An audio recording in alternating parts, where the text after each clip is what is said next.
Back viewers, आप देख रहे हैं वीकेंड का सबसे भरोसेमंद कार्यक्रम ये देश है हमारा। तो मेरा कांग्रेस के प्रवक्ता महोदय से प्रश्न है कि जब आप अविश्वास प्रस्ताव देने की बात आई तो आप गौरव गोगोई को आपने अकेले भेज दिया। आप INDIA की बात करते हैं, वहां पर ना समाजवादी पार्टी का कोई प्रतिनिधि था, ना या INDI जो भी आपके 26 दल थे उनका कोई प्रतिनिधि साथ में नहीं था। तो आप किस गठबंधन की बात करते हैं? मैं कहते खड़गे जी ने उस विषय पे माफी मांग ली है, माफी मांग ली है, वो मामला कंट्रोवर्शियल हो गया था। बोल, आप भी कुछ कहना चाहते हैं?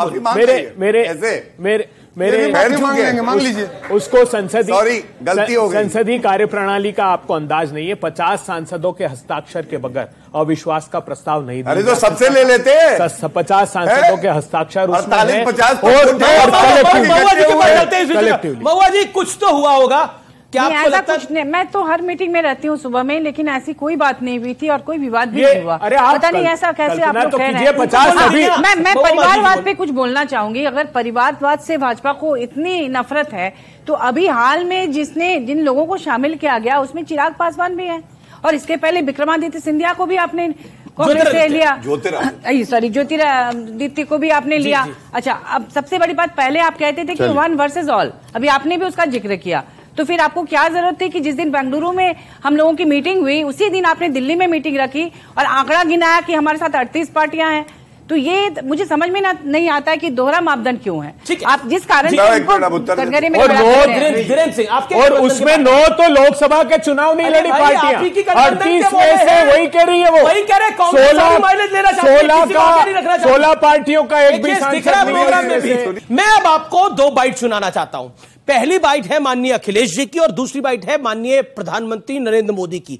पहले आप अखिलेश जी को सुनिए। यदि आप जीते हैं तो आपका प्रधानमंत्री कौन होगा सर? हम तो इतनी चॉइस है जी।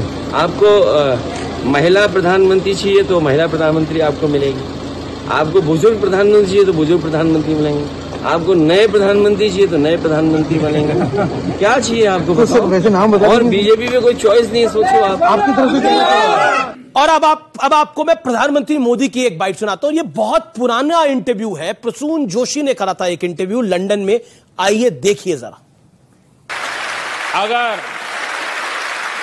मकसद है तो मेरा देश अजरा अमर है।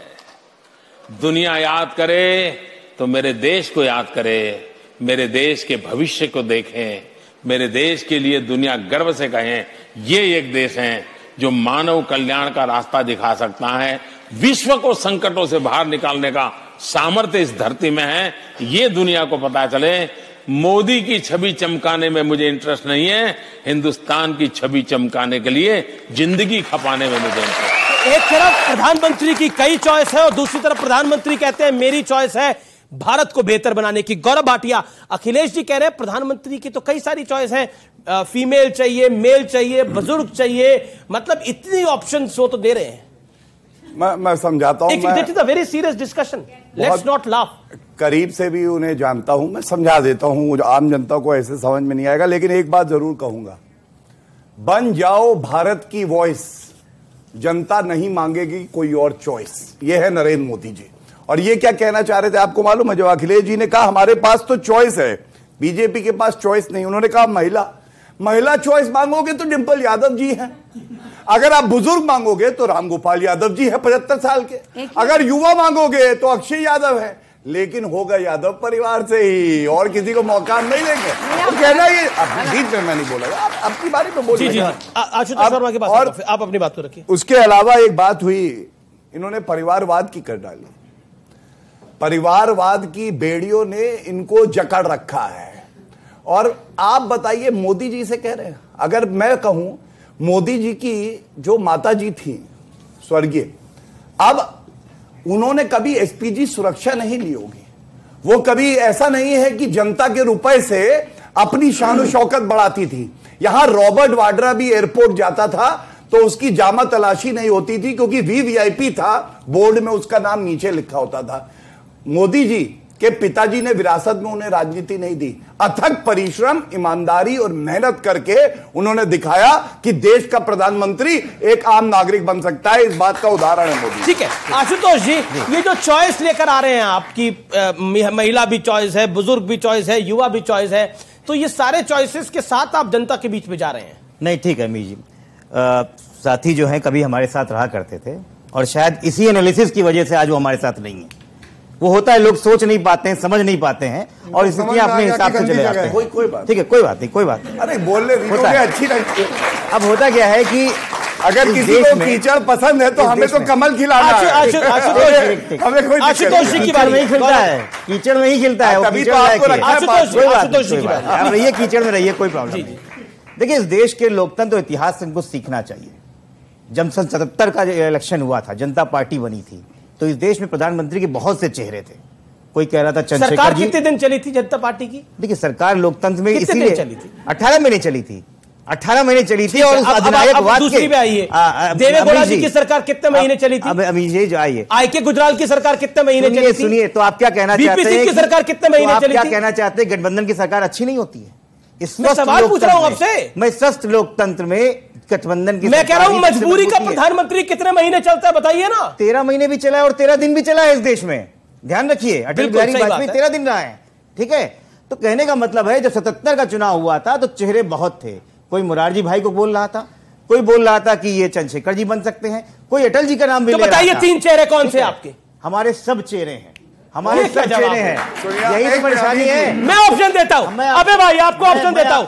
राहुल गांधी चेहरा है, अखिलेश यादव चेहरा है, अरविंद केजरीवाल चेहरा है, हेमंत सोरेन चेहरा है, कौन चेहरा है बताइए? मैं जवाब दे देता हूं। ममता बनर्जी चेहरा है, नीतीश कुमार चेहरा, आप बताएंगे? मैं जवाब दे देता हूं। ठीक है, ये कंपटीशन आप दोनों में। आप बताइए, आप एक चेहरा बताइए, एक नाम बताना पड़ेगा या 3 बता दीजिए। नहीं, ये कोई मल्टीपल चॉइस क्वेश्चन थोड़ी है। अरे चॉइस तो अखिलेश जी ने दिया कि नहीं दिया? ये जनता, चॉइस किसने दिया? हाँ तो चॉइस दिया ना, जनता चुन के दे देगी। मुरारजी भाई को जनता ने चुन के दिया। अब मुरारजी भाई तो आएंगे नहीं बनने के लिए दोबारा। हाँ तो दूसरे मुरारजी तैयार हो गए यहाँ पर। कौन? चौधरी चरण सिंह भी यहीं से निकलेंगे, मुरारजी भाई निकलेंगे, अटल जी भी यहीं से निकलेंगे, जयंत चौधरी पीएम नहीं निकल सकते हैं। मीर जी, यही तो लोकतंत्र की खूबी है। आपने कुछ जवाब नहीं दिया। मुझे अबे भाई पे पूरी भरोसा है और जनता को भी भरोसा है भाई अबे भाई के ऊपर की जवाब देंगे। चॉइस है, 3 नाम कौन से अबे भाई? निराश मत करिएगा। उन्होंने अपनी काबिलियत के हिसाब से जवाब देने का प्रयास किया, लेकिन आप निराश मत करिएगा। ये भारत के संविधान निर्माता को पता था कि अमीश देवगन जी 2023 में अभय दुबे से ये सवाल करेंगे। तो 26 जनवरी 1950 को जो भारत का संविधान लागू हुआ, उसमें इसका जवाब उन्होंने दे दिया कि जो चुने हुए प्रतिनिधि होंगे वही प्रधानमंत्री का चुनाव करेंगे। ये किसी को हक नहीं है इस संविधान के खिलाफ जाकर, जैसे प्रधानमंत्री जी कह रहे हैं। और बात कर रहे थे इंडिया नाम, इन्होंने कहा यूपीए से इंडिया। इन्होंने कैसे सत्ता की भूख मिटाई? हिंदू महासभा के बाद सत्ता की भूख मिटानी थी तो जनसंघ के बाद सत्ता की भूख मिटानी थी तो जनता पार्टी के बाद अगर सत्ता की भूख मिटानी थी तो भारतीय जनता पार्टी। आपने एक बात बोली, आप एक बात बोल रहे थे जब ये बोल रहे थे इनको इंडिया वालों को मिस्टर इंडिया कोई नहीं मिल रहा। नहीं, मिस्टर इंडिया और सिस्टर इंडिया में भी फंसे हुए हैं अभी। अच्छा। अभी तो राहुल गांधी में यही चल रहा है कि मिस्टर इंडिया कौन और सिस्टर इंडिया कौन, तो अभी तो मजबूर कितने हैं? घर का सामान उठा के मोदी जी ने बाहर फेंक दिया। नीतीश कुमार जी ने बाहर फेंक दिया साहब दिल्ली के दरवाजे पर, लेकिन वेदना व्यक्त नहीं कर सकते। पार्टी तोड़ दी इनकी, चाचा भतीजे कर दी, लेकिन सत्ता की भूख ऐसी है कि मोदी जी के खिलाफ बोल नहीं सकते। और विश्वास बड़े मौसम वैज्ञानिक 24 के गौरव भाटिया, देखिए 3 नाम नहीं आ पा रहे, आपके पास तो एक ही चॉइस है, जैसे अखिलेश जी ने बोला, आपकी लिमिटेड चॉइस है। देखिए मैं एक बात बताऊं, आपने कहा 3 नाम दे दो। दिक्कत क्या है? हाथ में है रुमाल और समझ रहे हैं कि ये है चादर। अब अपने को छुपाए या दूसरे को छुपाए, इतनी बेशर्मी है। नाम कैसे दिया जाता है? देश की जनता के दिल की धड़कन कोई है तो नरेंद्र मोदी जी है। 24 में डन के इंडिया का नाम अब देखिए, अभी भी जी ये सब देखिए, ये सब मत करिए, कार्यक्रम है जी। तो प्रधानमंत्री जी के बारे में अगर लोग ये रैली नहीं है ना आप लोगों की। आप देखिए एनडीए की रैली में लगवाइए नारे सारे, ये सब मेरे को कोई प्रॉब्लम नहीं है। मैंने ये सिखाया है क्या? नहीं, आपने नहीं सिखाया, मैं बिल्कुल नहीं बोल रहा भाई, आपने सिखाया है, लेकिन ये खुद लड़के लगा रहे हैं। बात तो पूरी कर। अच्छा बोलिए। आप देखिए, भारतीय जनता पार्टी का प्रवक्ता हूं, डंके की चोट पे कह रहा हूं, 2024 में नरेंद्र मोदी जी पुनः प्रधानमंत्री बनेंगे। बीजेपी की 303 से ज्यादा सीटें आएंगी, एनडीए 400 पाएगा और 2028, 2033, 2038, 2043 में नो कॉन्फिडेंस। सारी बातें सुना नहीं आपने? सुना नहीं? 2043 और 48 में भी नो कॉन्फिडेंस मोशन ये ला रहे होंगे, ऐसे ही आ रहे होंगे। मैं बता रहा हूं आपको। दूसरी बात, इनका विकेट डाउन करना जरूरी है। ये इधर उधर की खूब बातें कर रहे थे। डॉक्टर राम मनोहर लोहिया को ही पढ़ लेते, प्रेरणा स्रोत है सबके। उन्होंने कहा था परिवारवाद नहीं होना चाहिए, योग्यता से आगे बढ़नी चाहिए पार्टी और देश। आप मुझे ये बताइए, जब से सपा बनी है, यादव परिवार के बाहर का जो अध्यक्ष नहीं दे पाया, वो आम जनता को क्या देगा? आप मुझे बताइए। कुछ नहीं देगा। ये केवल लेने आए। महुआ जी एक बात कही जाती है, क्योंकि प्रधानमंत्री ने परिवार, मेरा सवाल है मैडम आप कि भारत जो है वो डायनेस्टिक डेमोक्रेसी है, और डायनेस्टिक डेमोक्रेसी इसलिए है क्योंकि आप तमिलनाडु में चले जाइए तो आपको करुणानिधि का परिवार मिलेगा, आप महाराष्ट्र में चले जाएंगे तो पवार का परिवार मिलेगा, ठाकरे का परिवार मिलेगा, पंजाब में चले जाएंगे तो बादल परिवार मिलेगा, जम्मू कश्मीर चले जाएंगे तो अब्दुल्ला और मुफ्ती परिवार मिलेगा, हरियाणा आ जाएंगे तो चौटाला परिवार दिखेगा, और झारखंड आपके राज्य में चले जाएंगे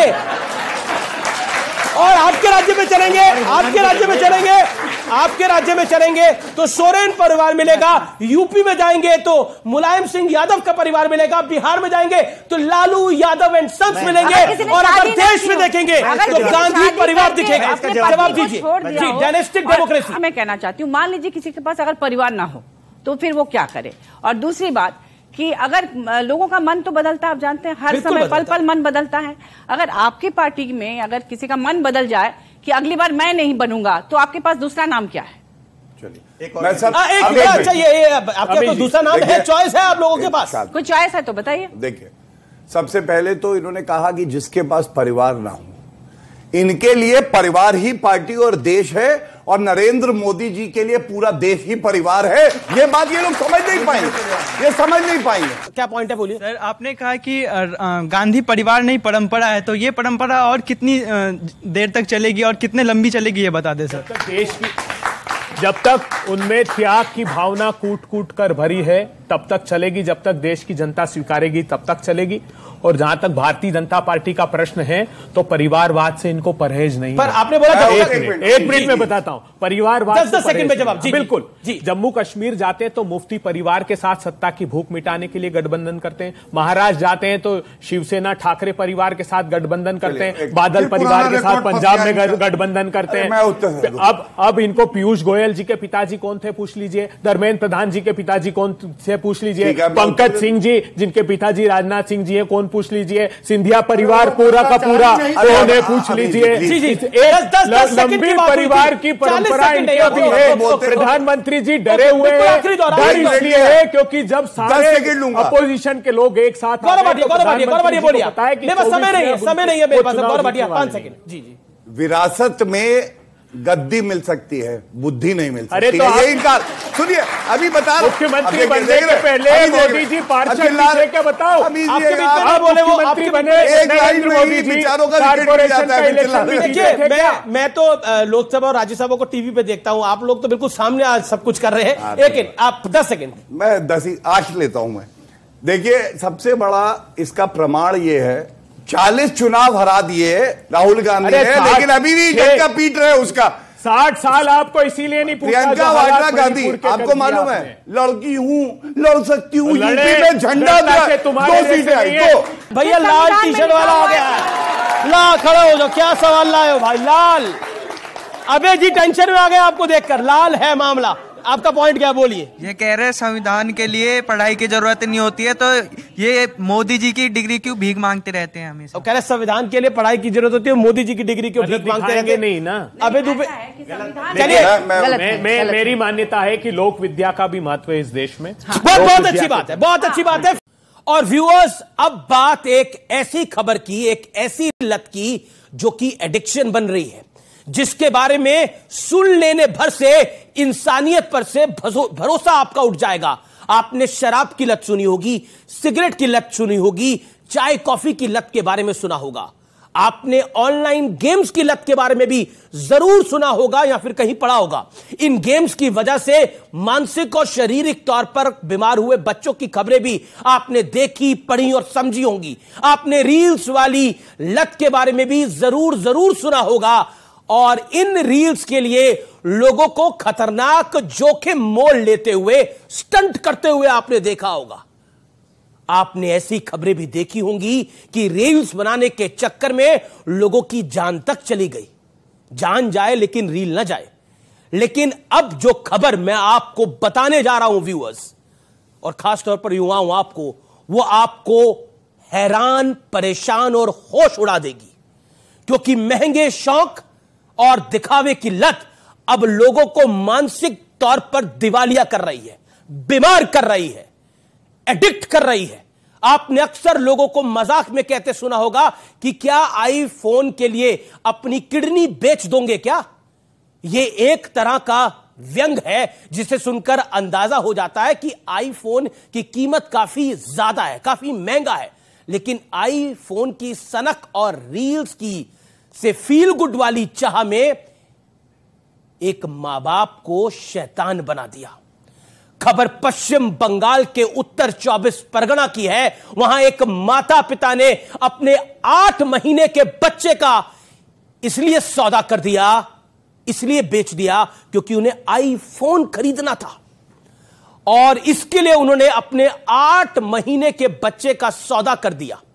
आपने बिल्कुल ठीक सुना, एक मां ने अपने कलेजे के टुकड़े को इसलिए बेच डाला क्योंकि इस मां की ममता हल्की और आईफोन का वजन बड़ा भारी हो गया था।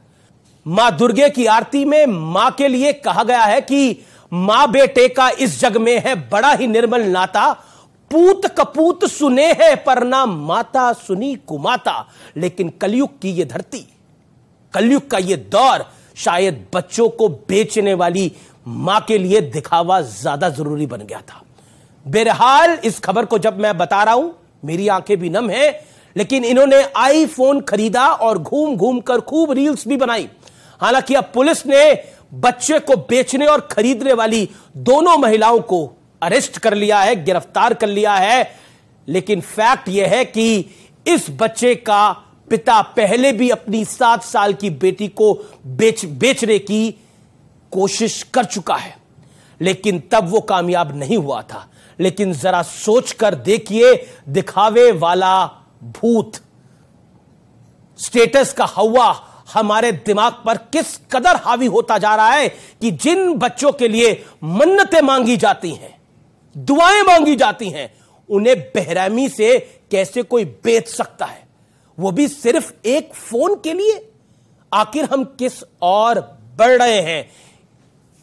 इंटरनेट, आर्टिफिशियल इंटेलिजेंस यानी एआई टेक्नोलॉजी हमारे सुविधा के लिए है। इससे अपने जीवन को आप आसान बनाने का काम करिए, इससे अपने जीवन को गुलाम मत बनाइए। और इस खबर को आप तक पहुंचाने का मेरा मकसद सिर्फ और सिर्फ इतना है कि किसी भी चीज की लत बहुत बुरी है। और खास तौर पर मैं अपने युवा साथियों से यह कहना चाहता हूं कि रील्स बनाइए, खूब बनाइए, लेकिन अपनी और अपने परिवार की कीमत पे नहीं, अपने मानसिक दिवालियापन को उजागर करके नहीं। रील्स तब तक सही हैं जब तक आप वही हैं। रील्स तब गलत हो जाती हैं जब आप सिद्धांतों को मोड़ देते हैं और इंसानियत को शर्मसार कर देते हैं। फिलहाल मैं अपने इस कार्यक्रम के एडिशन को यहीं समाप्त करता हूं। यह खबर आज जनहित के लिए, कोई और कारण नहीं है, सिर्फ और सिर्फ जनहित के लिए। ज्यादा से ज्यादा शेयर करिएगा, बस निवेदन यही है।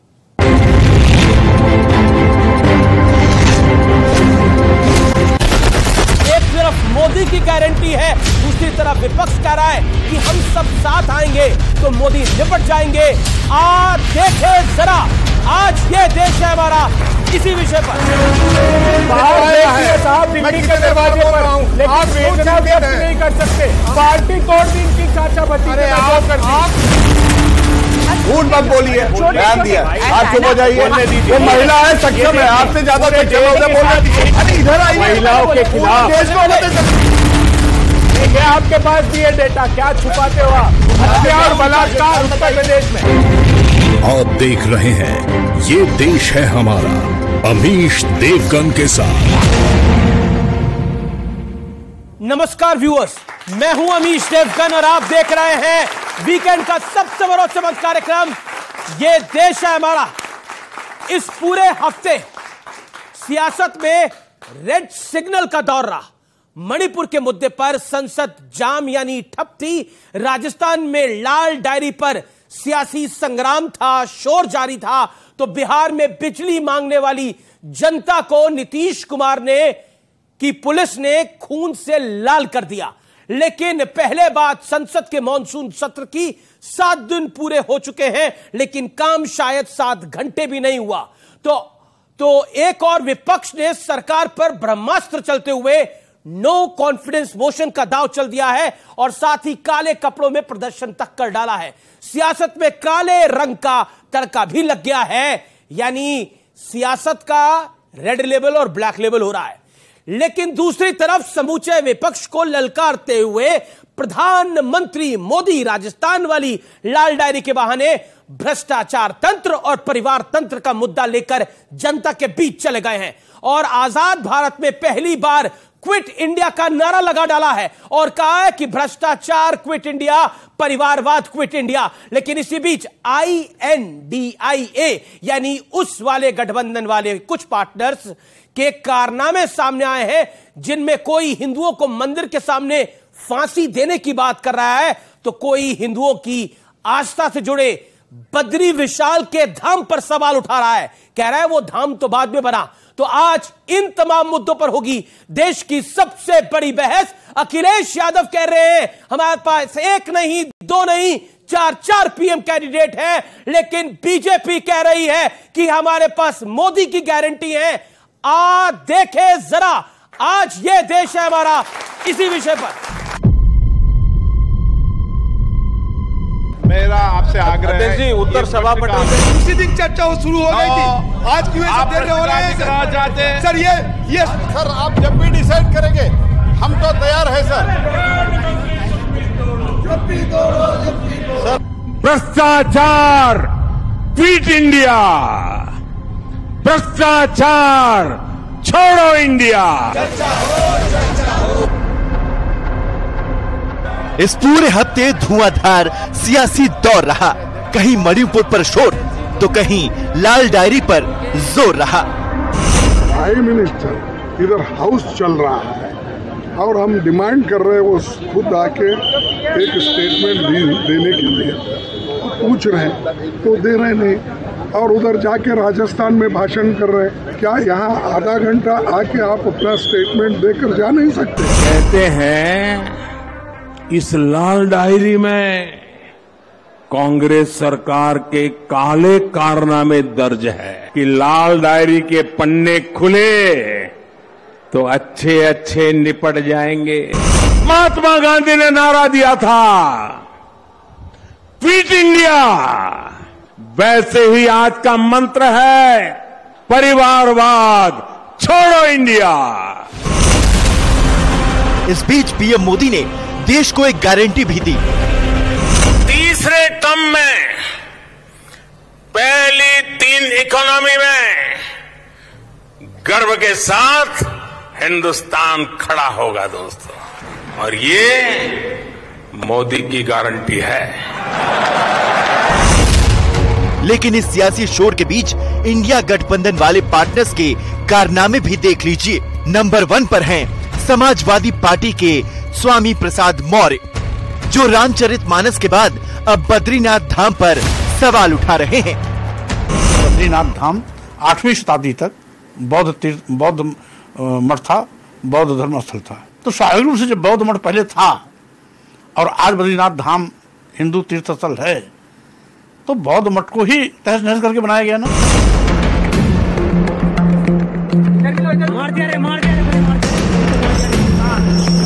उधर बिहार में लोगों ने बिजली की मांग की तो नीतीश कुमार की पुलिस ने उन्हें बिजली की जगह गोली दी और इस पर नीतीश कुमार के मंत्री जले पर नमक छिड़क रहे हैं। बदमाशी जब करेगा कोई तो पुलिस क्या करेगी? लाठीचार्ज और गोली तो चलती है। और तो और अमेरिका में बैठकर जिस Indian union of Muslim league यानी कि IUML को राहुल गांधी ने सेक्युलरिज्म का सर्टिफिकेट दिया था, वो हिंदुओं को मंदिर के सामने फांसी पर लटकाने और जिंदा जलाने का ऐलान करते दिखे।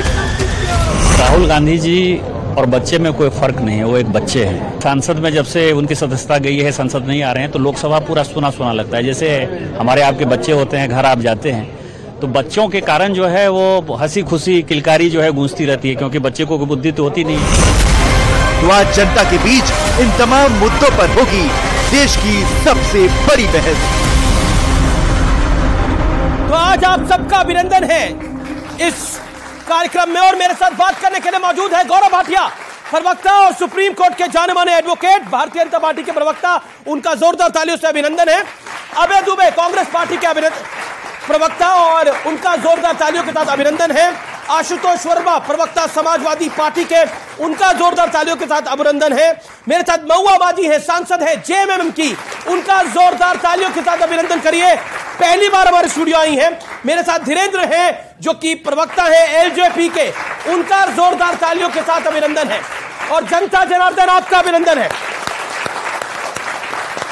चलिए इस कार्यक्रम की शुरुआत करते हैं, और पहला सवाल महुआ जी आपसे कर लेते हैं। आप सांसद हैं, और सवाल आपसे कर लेते हैं कि 7 दिन हो गए संसद चलते चलते, लेकिन 7 घंटे भी काम नहीं हुआ, और बीजेपी के नेता कह रहे हैं कि कांग्रेस पार्टी और INDIA वाले गठबंधन वाले देश को भी हाईजैक करना चाहते हैं।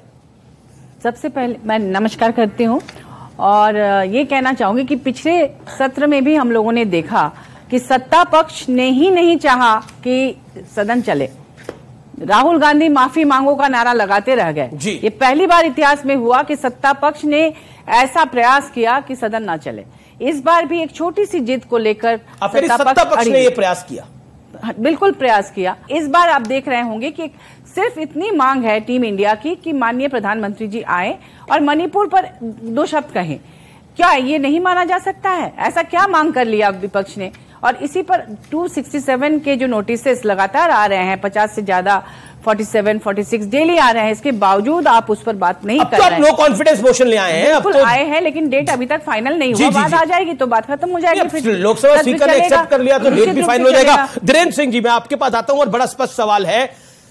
विपक्ष कहता है कि हमारी टीम इंडिया है, नरेंद्र मोदी कहते हैं क्विट इंडिया, परिवारवादियों को भी कहते हैं क्विट इंडिया, तो आप लोग परिवारवाद की श्रेणी में आते हैं, नहीं आते हैं? बिल्कुल नहीं आते। अच्छा, हमारे नेता नहीं, कब से नहीं, शुरू से। अच्छा, आज हमारे नेता, जब उनको संघर्ष करना था, उनके पिता का साया उनके सर से उठ गया, उन्होंने खुद अपने पैरों पे जनता के बीच में रहकर आज भी संघर्षरत हैं, कल भी थे।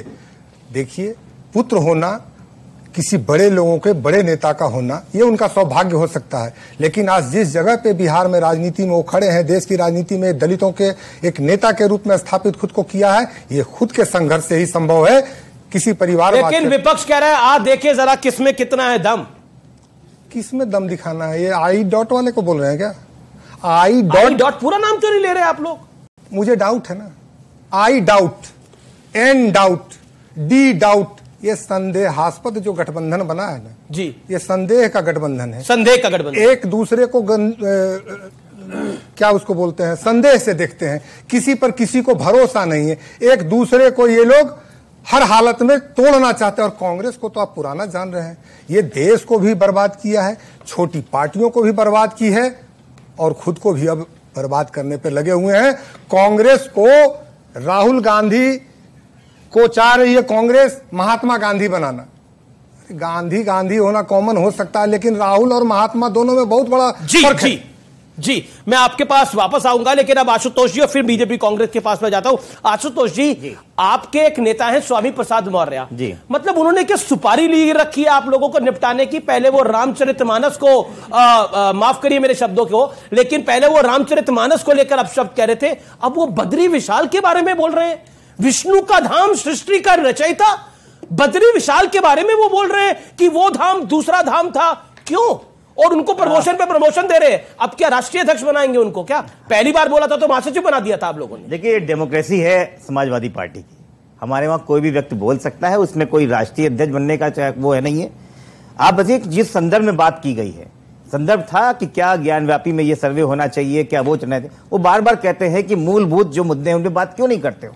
रिपोर्टर जानबूझ के उनसे पूछना चाहते हैं तो उन्होंने कहा तो महाराज जानबूझ के बोल के देते हैं, रिपोर्टर जानबूझ के पूछ रहे हैं तो कोई भी वो क्यों जानबूझ के बोल देते हैं? अमीश जी, कोई भी तथ्यों की अलग बात नहीं की जाएगी। अगर आपने एंशिएंट इंडियन हिस्ट्री पढ़ी हो, अगर आपने मॉडर्न इंडियन हिस्ट्री पढ़ी हो, तो आप कह सकते हैं कि इस हमारे पृथ्वी में, हमारे हिंदुस्तान में जैन धर्म भी था, बुद्ध धर्म भी था। तो कहीं ना कहीं ये सीरीज तो बहुत लंबी है, कितना खोदोगे? बात आज के मुद्दे की होनी चाहिए। स्वामी प्रसाद मौर्य की बात को मानते हैं क्या? नहीं, गलत क्या है इसमें? उन्होंने बिल्कुल साफ कहा है कि भाई कहीं ना कहीं अगर आप खोदते चले जाएंगे तो एक एक चीजों में खोदते चले जाएंगे। आपको लगता है बद्री विशाल जो बद्रीनाथ धाम है वो एक्चुअली बद्रीनाथ धाम नहीं है? कहने का मतलब ये मतलब है, आप कह रहे हैं कि हम, आपने एक बात बोली, आपने बोला कि हमारे यहां तो सबको इंडिपेंडेंस है बोलने की। मैं कहना चाह रहा हूं कि किसी और धर्म के बारे में बोल के दिखाइए ना, इतनी इंडिपेंडेंस करके दिखाइए। आप अपने नेता को बोलिए, करके दिखाए जरा। देखिए ऐसा करके दिखाए, करे, ठीक है, करे। आपने बोला इसके बारे में, बिल्कुल ठीक है। देखिए ये बात बहुत साफ है।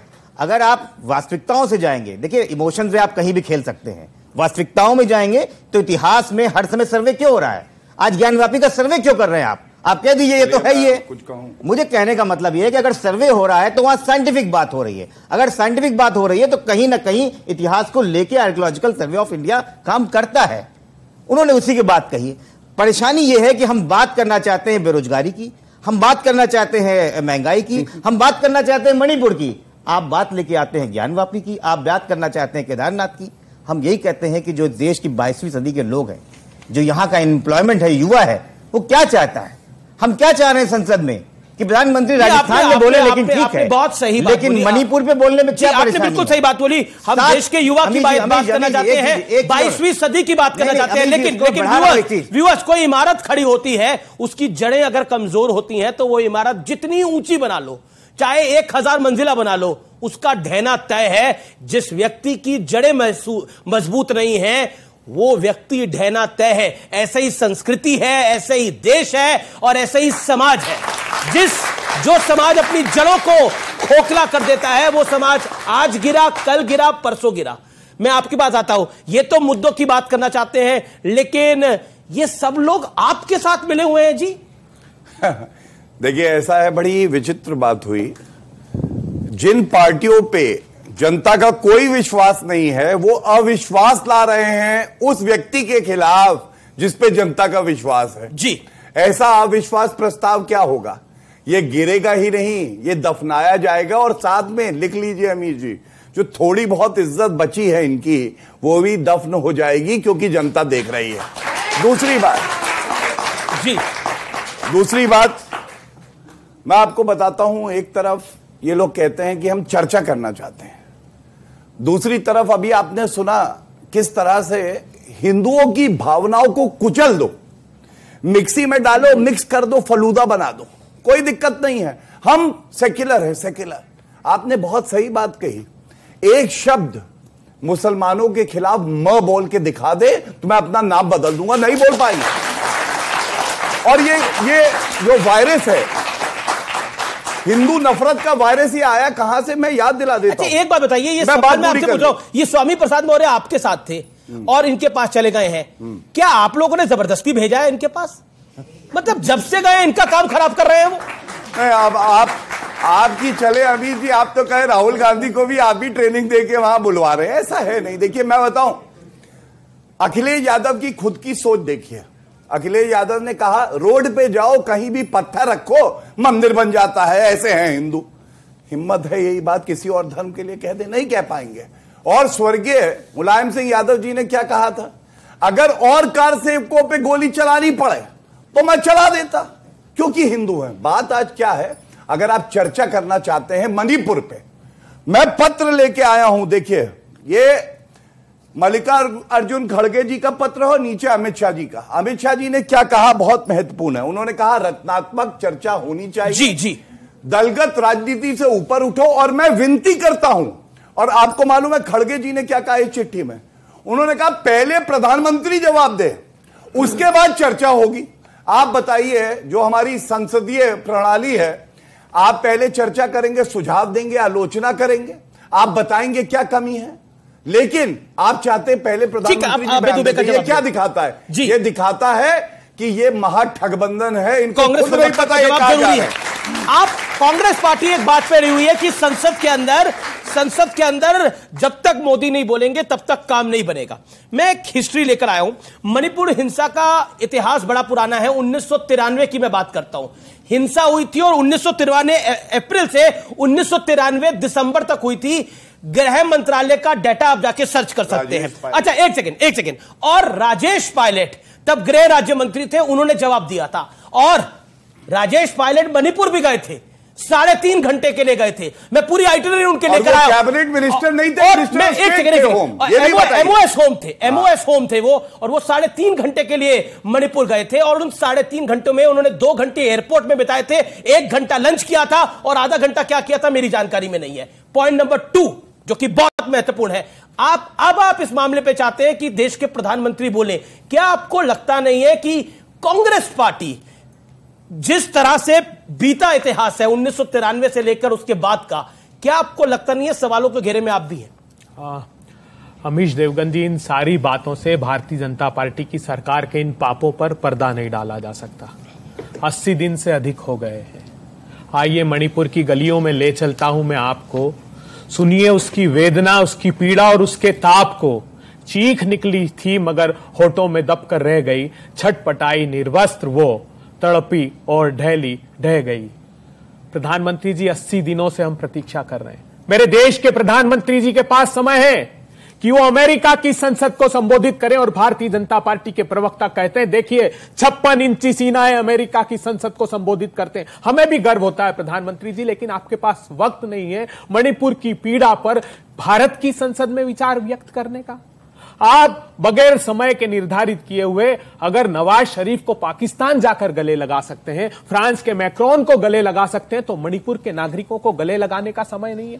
जब सत्ता की भूख मिटानी होती है तो उत्तराखंड में 3 मुख्यमंत्री बदल देते हैं, गुजरात में 2 मुख्यमंत्री बदल देते हैं, कर्नाटका में 2 मुख्यमंत्री बदल देते हैं, लेकिन मणिपुर के मुख्यमंत्री की कुकर्मों का संज्ञान भी नहीं लेते। प्रधानमंत्री जी जानते हैं आप, और यह आज का प्रश्न नहीं है, वहां की एक वरिष्ठ पुलिस अधिकारी ने उच्च न्यायालय में एफिडेविट फाइल किया था। उसने कहा कि ड्रग माफियाओं को बचाने का काम मणिपुर के मुख्यमंत्री कर रहे हैं। आपके एमएलए यहां आए दिल्ली के दरवाजे पर और कहा प्रधानमंत्री जी मिलने का समय दीजिए, आपने मिलने का समय नहीं दिया। उस विधायक ने क्या कहा? उस विधायक ने कहा कि राज्य प्रायोजित हिंसा वहां कराई जा रही है। प्रधानमंत्री जी उसका संज्ञान नहीं लिया। 4000 ऑटोमेटिक राइफल्स लूटी गई है वहां पर, हिंसा का तांडव है। मिनिस्ट्री ऑफ एक्सटर्नल अफेयर्स के राज्य मंत्री कहते रहे 25 मई से कि प्रधानमंत्री जी मेरा घर स्वाह कर दिया, वहां के उद्योग मंत्री का घर जला दिया, लेकिन प्रधानमंत्री जी आपने संवेदनाएं तक व्यक्त नहीं की। तब यह हृदय हमारा पीड़ा से भर जाता है कि मेरे प्रधानमंत्री आखिर बोलना क्यों नहीं चाहते। आपने इतनी बड़ी कहानी बताई, लेकिन राजेश पायलट वाले मुद्दे पर आपने बिल्कुल चुप्पी साध ली। क्यों नहीं? समाधान के लिए उससे शिक्षा क्या बात करते हैं? क्यों नहीं बात हो रही? प्रेरणा क्या बात करते हैं? गौरव जी प्रेरणा किससे? आपने बोला आपको निर्विरोध मिला 3 मिनट बोलने के लिए। गौरव भाटिया का जवाब दें। महुआ जी, देखिए अभी ये मणिपुर की गलियों में ले जा रहे थे और मैं इतना ही कहूंगा चर्चा होगी, डंके की चोट पे चर्चा नहीं जाना होगी। चाहिए मणिपुर की गलियों। मैंने क्या बोला? वहां चर्चा होगी। अब तो ले आए ना अविश्वास प्रस्ताव, चर्चा होगी, पार्लियामेंट में जवाब भी मिलेगा और करारा मिलेगा। लेकिन मैं आइए राजस्थान की गलियों में ले जाना चाहता हूं इनको, क्योंकि इनको वेदना है। एक मुझे बात बताइए अमीर जी, महिला है, हमारी बहन यहां है, महिला की अस्मिता तो अस्मिता है ना। छोटा रेप बड़ा रेप तो नहीं होता, छत्तीसगढ़ के मंत्री कहते हैं। अशोक गहलोत कहते हैं आधी जो रेप के केसेस आते हैं फर्जी होते हैं। वहां का सिटिंग मंत्री बोलता है, उसने कहा कि हम असफल रहे महिलाओं की अस्मिता बचाने में। और ये मैं एनसीआरबी डेटा लेके आया हूं, इनको जानकारी दे दूं। देखिए मेरे हाथ में है, राजस्थान में 6337 बलात्कार के मामले हैं। ये पूरे देश में सबसे ज्यादा है और जनसंख्या के अनुपात में देखें तो उत्तर प्रदेश से 6 गुना ज्यादा है। मैं एक सवाल पूछना चाहता हूं गौरव जी, मेरे एक निवेदन है, मेरा दिल थोड़ा भर रहा है। बलात्कार बनाम बलात्कार ना करें। नहीं कर रहा, और आप गलत बोल रहे हैं, आप बहुत गलत बोल रहे हैं आज अमीर जी। मुझे दर्द हो रहा है ये सुन के भी। मैं 6337 जो महिलाएं हैं जिनकी इज्जत लूटी गई है, यह पूछना चाहता हूं। इन्होंने कहा हृदय में पीड़ा हो रही है। सोनिया गांधी, प्रियंका वाड्रा गांधी, राहुल गांधी, अधीर रंजन चौधरी, खड़गे जी, 6337 महिला मेरी बहनें, मेरी माता समान, वो पूछ रही हैं हमें इंसाफ क्यों नहीं मिला। और लोकतंत्र मरा या नहीं मरा पश्चिम बंगाल में, जब 55 हमारे भारतीय मार दिए गए तो इनका गला सूख गया था या मुंह में इनके दही जमी हुई थी? ये सवाल नहीं पूछा। लोकतंत्र की बात आप करते हैं। राहुल गांधी विदेशी भूमि में कहते हैं लोकतंत्र मर गया है।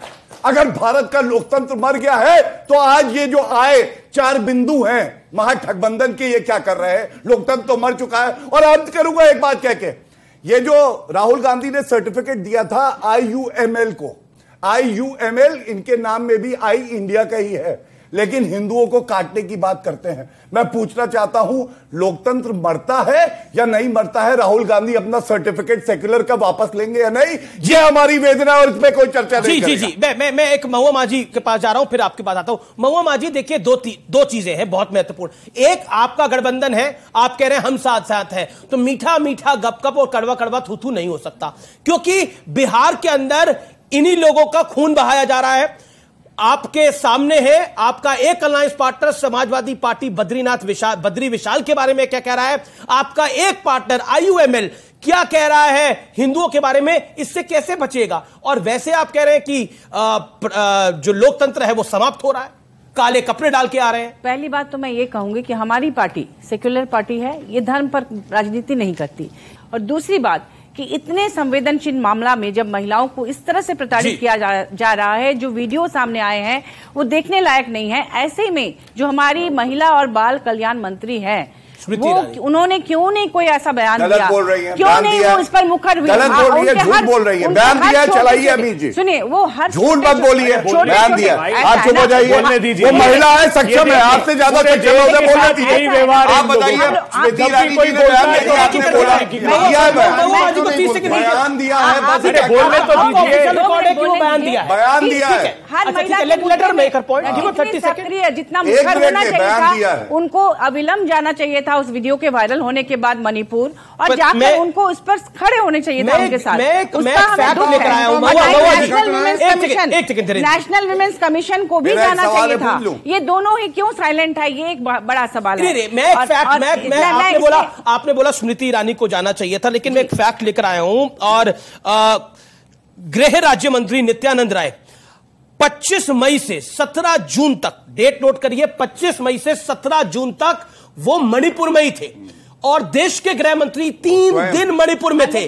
मैं 3 दिन मणिपुर में थे, 3 दिन मणिपुर में थे। यही कहा ना कि शांति बहाली हो चुकी है, और जबकि उनके आने के बाद ये वीडियो वायरल हुआ और वहां पर अशांति थी। अच्छा, अगर वहां शांति बहाली होती तो क्यों नहीं वहां पर इंटरनेट कनेक्शन का? देखिए, जैसे ही लोकसभा का, जैसे संसद का सत्र आना था, वीडियो वायरल हो गया। और वेस्ट बंगाल, अगर ये वीडियो किसी के पास तभी था, तभी इसको सामने लेके आना चाहिए था। ओके, गौरव भाटिया 30 सेकंड देना, 1 सेकंड जयंत जी, फिर अभय दुबे की बारी है। मैं आपको मौका दूंगा, गौरव भाटिया, क्योंकि उन्होंने पॉइंटेड सवाल पूछा। पॉइंटेड सवाल का उत्तर संक्षिप्त में 30 सेकंड में देता हूं। महिला के साथ गलत हो उसी को रोकना है, और जो गलत करे वो जेल की सलाखों के पीछे हो, ये हमें सुनिश्चित करना है। मैडम ने ये उत्तर नहीं दिया, एनसीआरबी का ही डेटा दे रहा हूं। जो क्राइम है, रेप के केसेस हैं जी, ये उत्तर प्रदेश के 3 गुना है। झारखंड में 1425 रेप, जो लास्ट एनसीआरबी का डेटा है वो 1425। महिला भी अपनी अस्मिता की लड़ाई लड़ रही है जी। अगर दूसरे पे उंगली उठाती है, याद रखिए, उस पर उत्तर दीजिए। और दूसरी बात मैं एक और बता दूं, आपने नाम बदलने वाली बात एक कही थी, उस पर भी उत्तर दे दूं। अमीश देवगन की पहचान क्या आपको मालूम है? अमीश देवगन। न्यूज 18 की पहचान क्या आपको मालूम है? न्यूज 18। भारत की पहचान क्या है आपको मालूम है? भारत। नाम से बहुत प्यार होता है, किसी का नाम छीन लोगे ना, उसकी पहचान खत्म हो जाएगी। UPA चला गया, इन्होंने खुद उसको जो है दफना दिया, क्योंकि नाम से इनको कुछ है ही नहीं। इन्होंने नाम किसका लिया? चोरी करने का प्रयास किया, I डॉट और 4 बार डॉट। और मैं इतना ही कहूंगा, एक गाना था, बड़ी तकलीफ है आप लोगों को नाम से, अभी तक सीना छल्ली है नाम से। मैं बताता हूं, नाम से बहुत तकलीफ है। सीना छल्ली कह रहे ना, इंडिया वो नाम है कि पूरी भारतीय जनता पार्टी का हर कार्यकर्ता अपने सीने पे छल्ली हो जाएगा इंडिया के स्वाभिमान के लिए। ठीक है। अभी रुकिए, एक बात बस, एक बात और बता दूं, ये अच्छा है इसलिए जी। एक मूवी थी कयामत से कयामत तक। अच्छा। उसमें एक गाना था, पापा कहते हैं बड़ा नाम करेगा, बेटा हमारा बड़ा काम करेगा। यहां भी एक है, पापा कहते हैं बदनाम करेगा, बेटा हमारा पलटू राम बनेगा। और यही है राहुल गांधी। मैं आपको बताऊं क्यों। ठीक है, अब अभय दुबे का भी गाली देते थे, अरे अभय दुबे पापा को गाली देते थे, सब एक साथ बैठ गए। अच्छा, और यही मोदी जी की क्योंकि ये फिल्मी बात हुई कयामत से कयामत तक, तो मुझे देवदास याद आ गई। और देवदास क्यों याद आ गई ये भी मैं बता देता हूं आपको। और आप तो खुद फिल्मों में बड़ी दिलचस्पी रखते हैं, डायलॉग वायलॉग लिखते रहते हैं, जो मेरी जानकारी है। एक बात बताइए, देवदास में एक गाना था, ये मुझ पे किसने हरा रंग डाला, ये मुझ पे किसने लाल रंग डाला, ये लाल डायरी राजेंद्र गुड़ा ने आप पे क्यों उड़ेल दी। बैठे बैठे मुसीबत बन गई आप लोगों की। अमीश देवगन जी, मैं उसका भी जवाब दूंगा, जरूर दीजिएगा, लेकिन बिल्कुल 100%। लेकिन बोल हाथों में आप बोल ले दीजिए। कहा धीरेन्द्र जी आप बीच में बोलने दीजिए ना, चलते हुए कंपनी बात थोड़ी है। हाथों में जी बोलिए। 2 लोगों की मौत हुई है। हाथों में कागज और तस्वीर रखते हैं, नियत में ऐब रखते हैं, जब भी मुंह खोलते हैं तो जुबान पर फरेब रखते हैं। अब मैं आपको एक बात बताऊं, ये देखिए, ये अमित शाह साहब की जारी की हुई रिपोर्ट है। वो बता रही कि महिलाओं के खिलाफ सबसे ज्यादा क्राइम रेट। कौन सी रिपोर्ट है? एनसीआरबी। हाँ, ये एनसीआरबी डेटा है। अभी जी इधर आइए, आप प्लीज इधर आइए। महिलाओं के खिलाफ, अरे इधर आइए, महिलाओं के खिलाफ देश को पता चल, इधर आइए, चलिए। अरे इधर देखिए, एक मिनट रुकिए, वो पहले बोले। नहीं, वो बोलेंगे वही। एनसीआरबी डेटा 2021 का, राजस्थान 6337। अब एक मिनट, यूपी बहुत अच्छा 2845। ये देखिए, अब बताइए, कागज झूठे वाले डेटा देखिए, नहीं डेटा है, झूठे डेटा से दिखाइए। अब ये दिखाया ना। अब इनकी बारी। अब ये देखिए, असम का क्राइम रेट हिंदुस्तान में महिलाओं के खिलाफ सबसे ज्यादा 168। उसके बाद भारतीय जनता पार्टी शासित राज्य हरियाणा, उसका 119। उसके बाद अरे ये आपके पास भी है डेटा, क्या छुपाते हो आप। हिंदुस्तान में सबसे ज्यादा महिलाओं के खिलाफ अपराध 59,000 उत्तर प्रदेश में। मैं बस एक बात बोलूंगा, हत्या और बलात्कार उत्तर प्रदेश में। और मैं यहाँ कोई भारतीय जनता पार्टी शासित राज्यों को नीचे दिखाने के लिए बात बस रेप वर्सेस रेप ना हमने ये अमीश जी कैसे होता है, अगर डेटा पे अध्ययन करके चर्चा पहले दिन से ये बात। पर प्रधानमंत्री कह रहे हैं क्विट इंडिया परिवारवाद को और भ्रष्ट तंत्र को। प्रधानमंत्री जी, परिवारवाद की आपसे बढ़कर किसने व्याख्या की। 70,000 करोड़ का घोटाला लगाया अजीत दादा पवार परिवारवादी। उस 3 दिन बाद आपने उसको शामिल कर लिया, प्रफुल्ल पटेल को कर लिया, हसन मुंशिफ, जिसके तो अजीत पवार भ्रष्टाचारी आपकी राय में? एक सेकंड, अजीत पवार भ्रष्टाचारी है भारतीय जनता पार्टी ने प्रेस आपकी राय में? आपकी राय में मेरी राय की नहीं। एक सेकंड, अजीत दादा पवार भ्रष्टाचारी है या ना? एक सेकंड, है ना? मोदी जी की, मैं मोदी जी को छोड़िए ना, मोदी जी तो आपके राय में, मैं एजेंसी नहीं हूं। आपकी राय में क्या है? मैं एजेंसी नहीं हूं, मैं राय कैसे दूं। मोदी जी की ईडी ने कहा कि 826 करोड़ के घोटाले का आरोपी है। मोदी जी की ईडी पे भरोसा करते हैं आप?